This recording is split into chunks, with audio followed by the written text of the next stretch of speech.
মোদি বিরোধী আন্দোলনের তীব্রতা বেড়েছে, আতঙ্কে শুভেন্দু। ভারতের বিজেপি সরকারের বিরুদ্ধে বিক্ষোভ তীব্র থেকে আরও তীব্রতর হচ্ছে। বিশেষ করে ত্রিপুরার রাজধানী আগরতলায় লাখো মানুষ রাস্তায় নেমে সরকারের পদত্যাগ দাবি স্লোগান দিচ্ছে। বিজেপি হাটাও, সংবিধান বাঁচাও। আন্দোলনকারীদের অভিযোগ, মোদি সরকারের অব্যবস্থাপনা, ধর্মীয় বিদ্বেষমূলক রাজনীতি এবং অর্থনৈতিক দুরবস্থার কারণে দেশ জুড়ে সৃষ্টি হয়েছে বেকারত্ব, ব্যবসা ধ্বংস ও দ্রব্যমূল্যের লাগামহীন ঊর্ধ্বগতি। তার উপর সম্প্রতি পাকিস্তানের সঙ্গে সামরিক উত্তেজনা জড়িয়ে দেশটি $83 বিলিয়ন ক্ষতির সম্মুখীন হয়েছে। কিন্তু এসব বিষয়ে কার্যত নীরব রয়েছে কেন্দ্রীয় সরকার।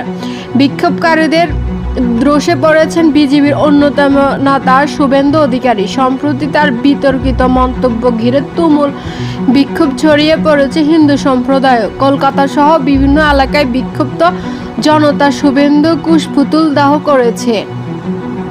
হিন্দু মুসলিমের মাঝে যে বিভাজন সৃষ্টি করে শুভেন্দু অধিকারী রাজ্য শান্তি নষ্ট করেছেন। অন্যদিকে সাংবাদিকের বিরুদ্ধে ক্ষোভ প্রকাশ করেছেন কলকাতার জনতা। রিপাবলিক বাংলা টিভির সাংবাদিক ময়ূররঞ্জন ঘোষকে অকটাক্ষ করেছেন। আর তারাও সাংবাদিক না, মাছবাজার একজন মাছ বিক্রেতা। জনগণের কথা বলে না, বিজেপি সম্প্রচার চালানোই তাদের কাজ।